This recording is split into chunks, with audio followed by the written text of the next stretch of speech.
Hey everyone. We'll give it just a sec here for folks to all trickle in, and then we can get started.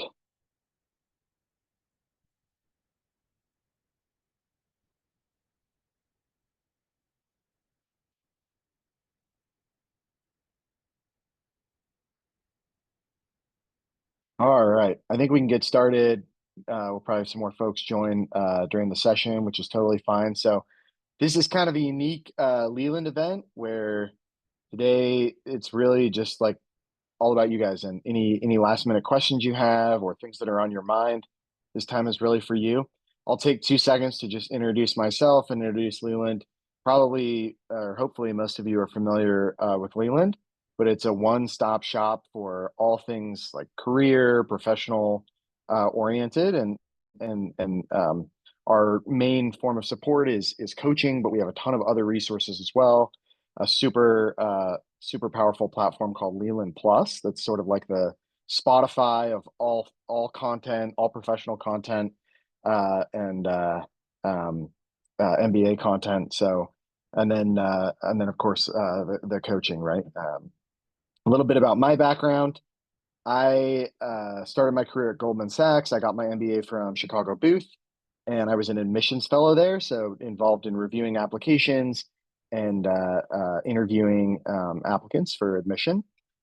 After I graduated, I worked at BCG. I was what was called the admissions ambassador for BCG. So I was responsible for helping all of our associates apply to business school for all the offices in North America, and then have worked at multiple of the top admissions consulting firms as well before joining Leland, which has been a huge blessing, incredible platform, tons of resources, and honestly, like such an incredible place to get support.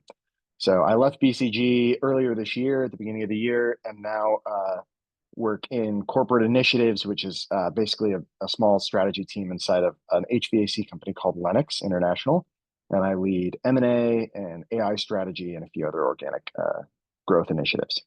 So that's a little bit about my background. Yeah, it's, I mean, it says on the slide, helped over 100 folks get into M7 schools. So very familiar with all these programs and with many of the top 15, well, really all the top 15, many of the top 25, I would say, very familiar with the processes and the schools. So that is it. At this point, I will open it up to you all. You can ask really like any questions you want. This is just for you to be as helpful as possible. So any questions that you have, feel free to come off mute. We can make this, super informal and yeah, just chat. Anybody have any questions they want to dive into? Yeah. Yeah. Is this coming in all right? Yeah, I can hear you, Andrew. Cool.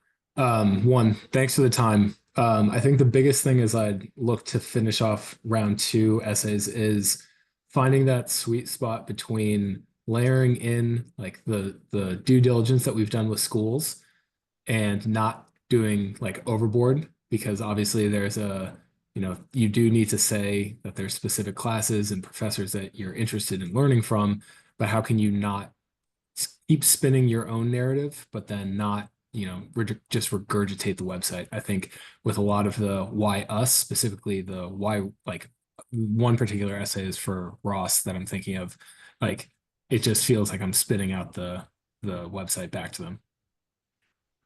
Okay, Andrew, like excellent question, right? Something that you definitely have to find the balance on. One thing I meant to say that I forgot, if possible, if you can try to kind of keep your questions to stuff that would benefit the group, that just kind of will help everybody get the most value out of this. So Andrew's question is a great example, right? This is likely something that 95+% of people on the call are going to be thinking about at this point in the process. So um, super applicable, I would say. And my answer would be it's a little tough. I think here's kind of the sweet spot, or how I like to think about it, right? Um, when you're calling out things that are specific, or why the school, so like why Ross, you want to think about things that are actually unique to the school is like one kind of lens you can think about. And then two would be like things that are uniquely beneficial for you, like something that you might be able to say that not every other applicant would be able to say. So I can give you a good example from I don't know what's kind of the maybe if I had to choose like the best business school, oh, Chicago Booth, we'll say, right? So Sure. uh, uh, for Booth, like one example that I saw a lot when I was at admissions, right, is people would call out classes like uh, fundamentals of accounting or negotiations or designing a good life, and how excited they were for those. And those are great classes, right? Don't get me wrong. The problem is like every top school, like every top 20 school has their version of all those classes. And the curriculum in the negotiations class at Ross is the same as the curriculum in the negotiations class at Columbia. And so if you're saying like this is why I want to go to Booth because of this class, and I know that that class exists in every other program, then the only reasonable thing to conclude is like you don't really know why you want to go to Booth, right? So if you call out something like, for example, for Booth, the flexible curriculum, right? Because Booth has a highly flexible curriculum, that is distinct versus peer programs. Then the challenge becomes, and I think this gets a little bit to your question. That's what everybody's going to be saying, right? And so how do you make it feel real? And I would say there's a few tricks. Probably the best thing to do is just tie it to yourself. So, I saw every applicant bring up the flexible curriculum, or almost every applicant. Very few would say like, as somebody who didn't study business in undergrad and who has been working for Teach for America, say, um, I feel like I would get lost in a core curriculum sitting next to a bunch of McKinsey consultants and Citibank investment bankers. And so the flexible curriculum would allow me to take some of those more basic courses with other folks who don't have, that more advanced business foundation, so that we could, get the most out of the program.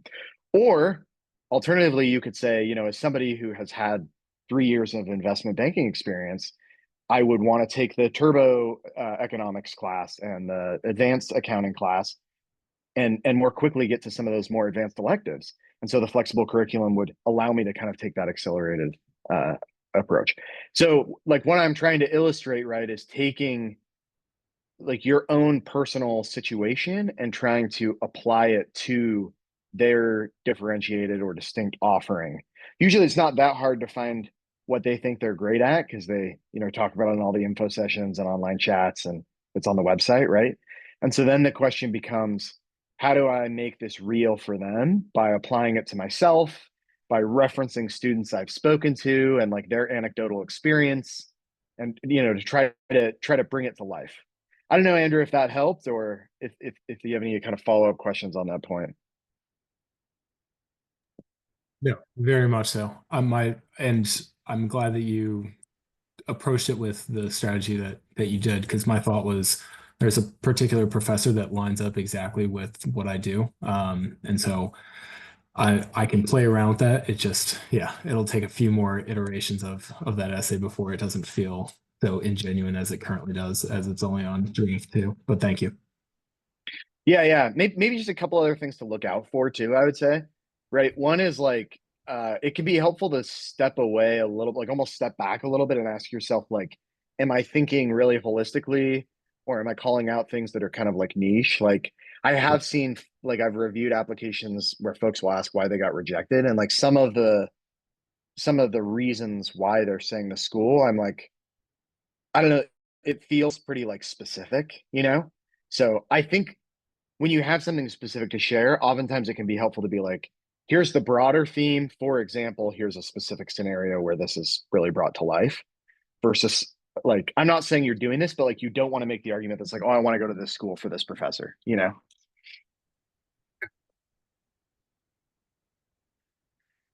All right. What other questions across the group? Anything else? Anybody wants to I just have a jump off quick mute? Go one ahead. to Yeah, jump in. please. I'm wondering if is there a way, or are test scores still reviewed if I take it like after the deadline? If I have, a test before the deadline, obviously, and I want to try to improve my score, maybe I have one that I can take and it'll get in like 10 days after the deadline. Do you think are those taken into consideration at all? Or is it kind of like if you didn't take the test by the deadline, it's, you're kind of done for? That's a good question. So I would say they usually are considered. I probably wouldn't submit the updated score unless you had been waitlisted. I guess depending on how quickly after.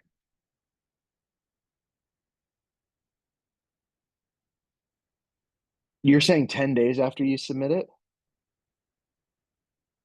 Yeah, I just threw out like a random number. I don't mean like 30 days, but I mean like, yeah, like 10 days, 12 days. I'm just wondering, do you usually review applications like immediately as the deadline, like the next day after the deadline, or are applications starting to be reviewed, or is it like, all right, a week after they start? So if I send a score in, I don't know, 10 or 12 days later, it might still be able to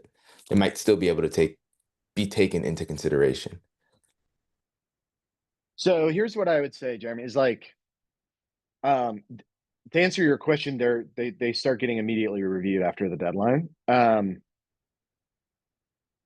I probably, unless it is a significant improvement in your score, I probably would not submit it until you received some feedback from the admissions committee. And basically the feedback that would merit sort of the update would be a waitlist decision. Because I think the risk you can run into is like if you're submitting it a week later, then I think it sort of like begs the question on their end of like why you didn't do it by the deadline. Versus if you're sending an update after a waitlist decision, then you can say, here's some things I've been doing to continue to demonstrate my commitment to the program, and then provide that update. Like you will need a meaningful update to give at that time anyway. Um, and so that's probably how I would approach it. Unless it's a significant improvement. And by significant improvement, I mean like more than 20 points on like the GMAT probably. Okay, thank you so much. Yeah, of course. What else, you guys? Yeah, I got a question. In terms of your resume, I've heard put work experience ahead of education. I've also heard it do it the other way. I've also heard just go with it, not with whatever you want, but whatever you think's best. I guess what have you seen and what do you recommend? Yeah. So I would say that's a great question, Johnny. I would say 95% of the resumes that I reviewed when I was at Booth were professional experience, education, and then additional information. I think maybe part of what drives the confusion is once you get admitted, then all the schools will tell you to flip them Yeah, and put yeah, education first because it's like the most recent thing that you're doing. yeah. And so sometimes even like admitted students will send applicants their resume template for the school, which has education up top. Um, but as MBA applicants, almost everybody puts professional experience first. Got it. Cool. And candidly, I would say the AdCom cares more about your professional Yeah. experience, like because it's more recent, right? So that's how I would recommend doing it. Yeah. Okay. Thanks. Yeah, of course. Nikki, I see you have your hand up. If you do you want to go next?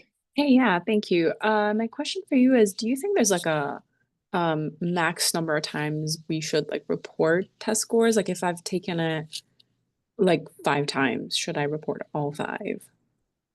If there's been like Yeah, progress in all of them. that's a great question. Are you happy with your last score? Like, do you feel like you hit their median or? Yeah, I'm very happy with the last one, and I really do want to show that there was progress, and I did, dedicate myself to spending time to work on it. Yeah, I think I think you're fine to submit them all. Even if like, so I took the GRE, even if there was like a 2 point increase between like 2 tests, like, do you think that's still worth it, or should I just like omit that one that doesn't show like that much progress? I don't think it hurts you to send it. I don't think it hurts you to admit it really. Like it's like I guess I don't have a strong perspective. Like it's not really going to help you to send it or not send it. Gotcha. Okay. I Does think I'm that make overthinking sense? it. Yeah. It doesn't hurt you to share it. I think they will admire like the ultimate progress, and I think they'll see, you know, meaningful like attempt in 4 versus 5. And I think like having one more that didn't make us like, it's like, you know how progress is in life, right? It's kind of like up and down. So I don't think Right. they would be surprised to sort of see a couple next to each other that didn't have a meaningful improvement and an improvement in the future. And I think I think it's probably okay either way. Right. I think maybe I'm overthinking that like they might view it as like, why couldn't this person like get the score they wanted like faster, quicker? And is that going to reflect on how they're going to do academically in the school? No, no, I don't think they would think that. Okay. These adcoms really admire persistence and resilience and uh determination. And I think because it's like a good proxy for professional success. And so like I wouldn't say you're measured on like the speed by which you can get to like the optimal score, but more like your determination to get there, build a strategy around it, and then make it happen. Got it. Makes sense. Thank you. Yeah, of course. Of course.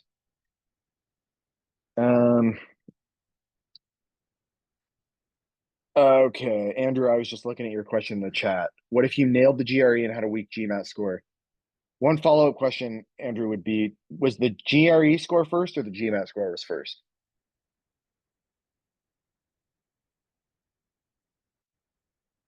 GMAT first, then I would say it doesn't, this is another one where it probably just doesn't matter, guys. Sorry, like some of these things, it's like, I don't think the AdCom is going to penalize you for this. So I would say like you can submit the GRE score.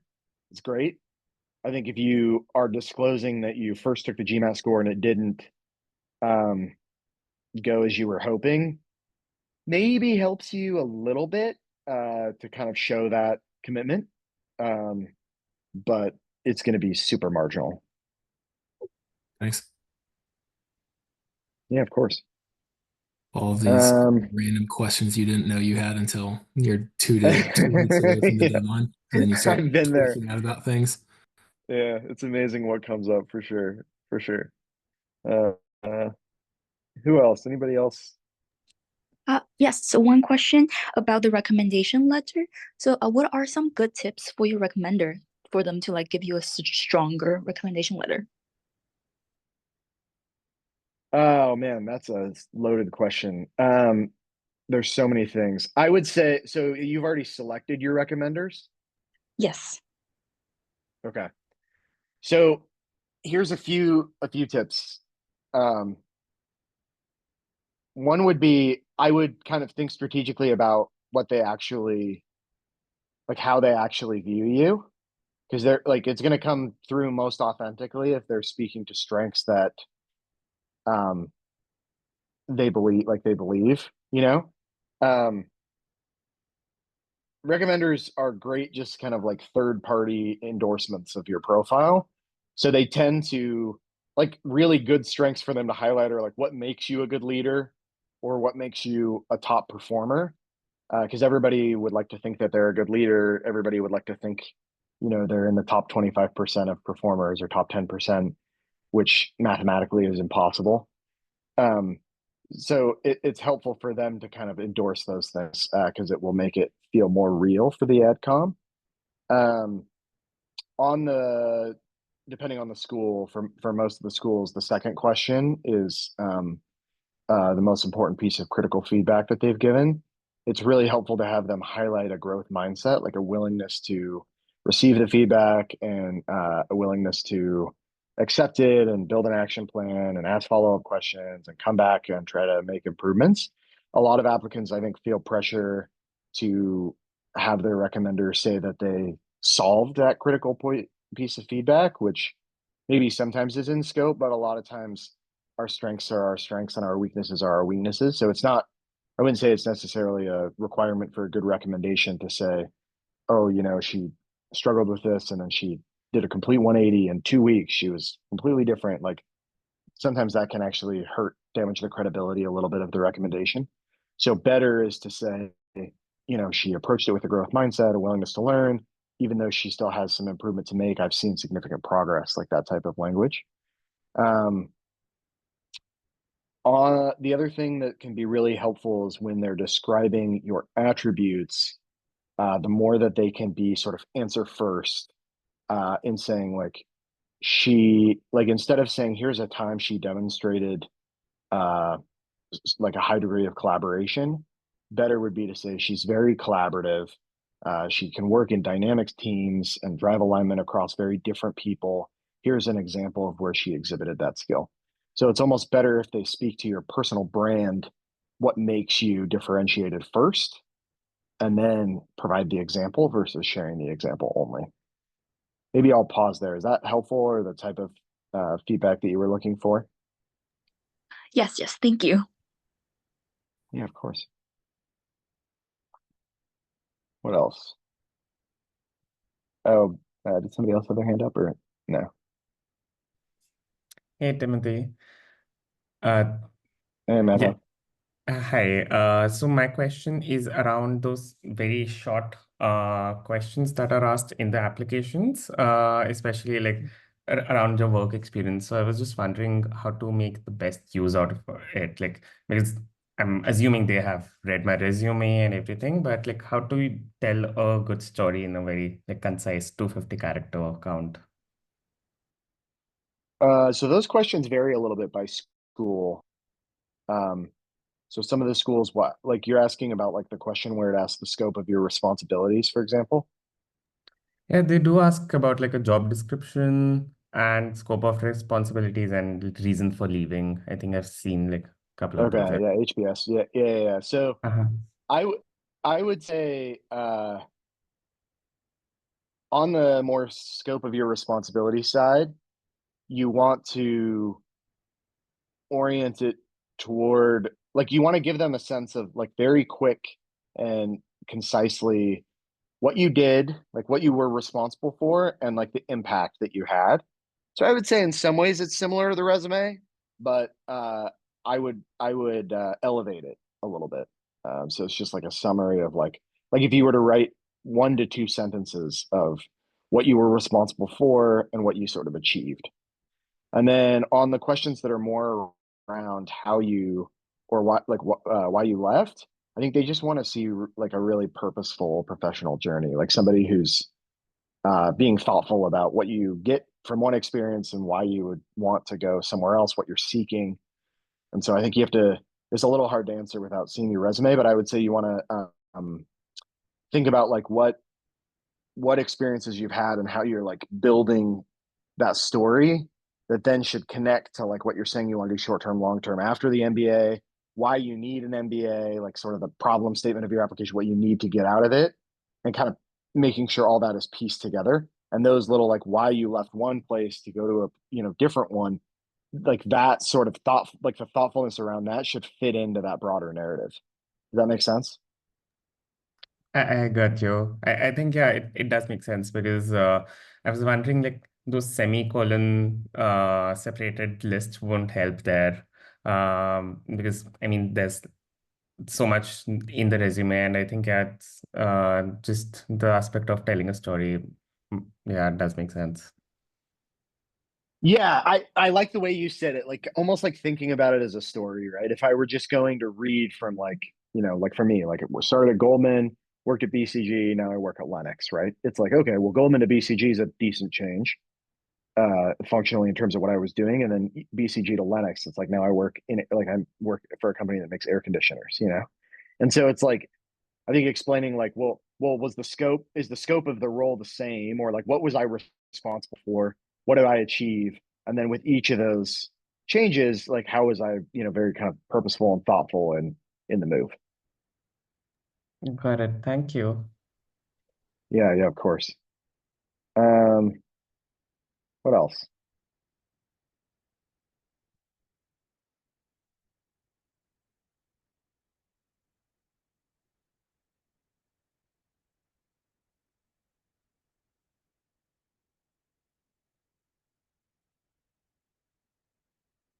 Y'all are feeling good about the essays? You feel like you're in a good spot? Any questions to get those wrapped up or finalized?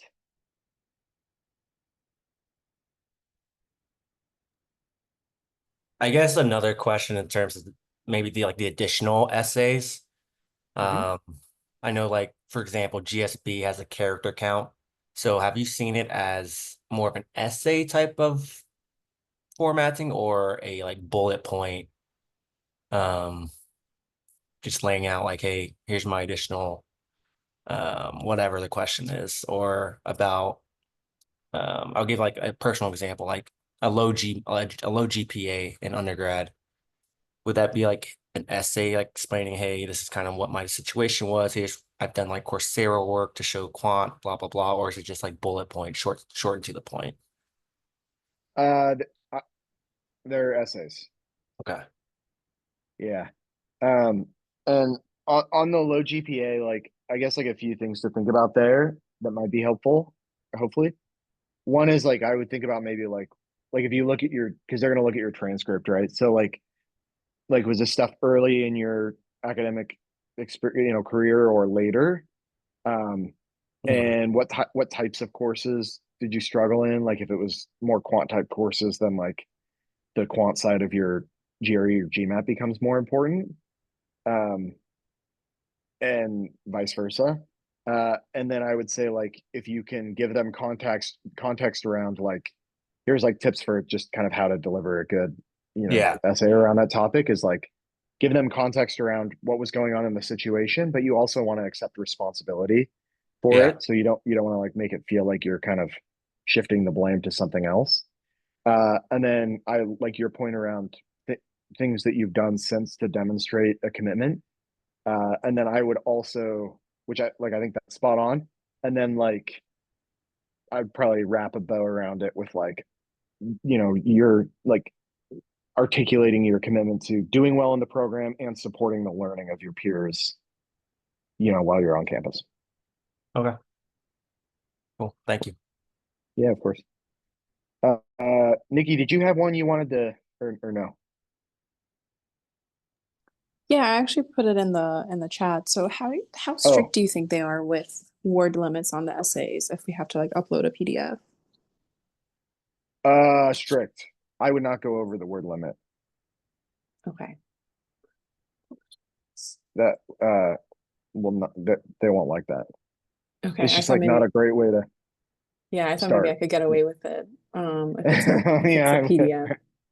yeah, I wouldn't do that. Yeah, I wouldn't do that. Okay, thanks. Yeah, of course. We have a couple more minutes. Any other kind of final questions?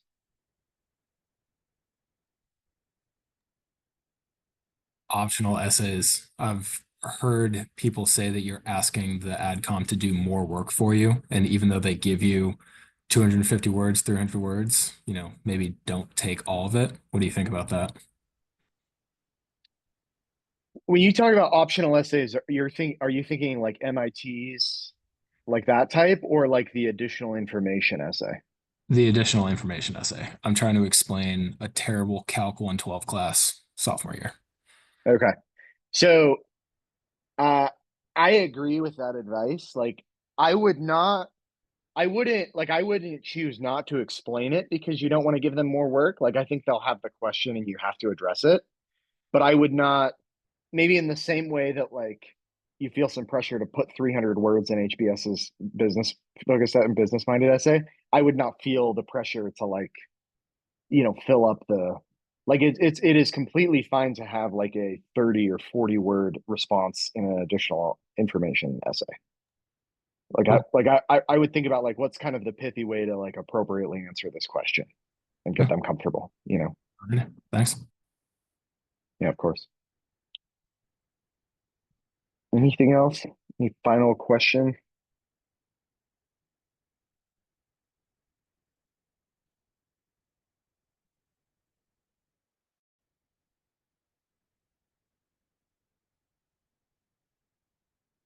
All right. Well, thanks everyone for joining. If you have if something comes up after, you have any additional questions or anything, my profile's here on the page. You can scan with the QR code, send me a message in the chat. Super happy to help with any kind of last minute prep, and good luck, you guys. I know this is kind of can be a stressful kind of last push, but yeah, it'll all be worth it, I promise, when you get to the other side. So I'll answer. There's one more question in the chat through a private message around word limits. for recommenders can go over the word limit. But I probably still wouldn't like advise it, but if they go slightly over, adcoms are more forgiving there, since it's out of your control. So anyway, hopefully that helps. Good luck, you guys, and please reach out if you have any additional questions or if I can be of any extra help. Thanks, everyone.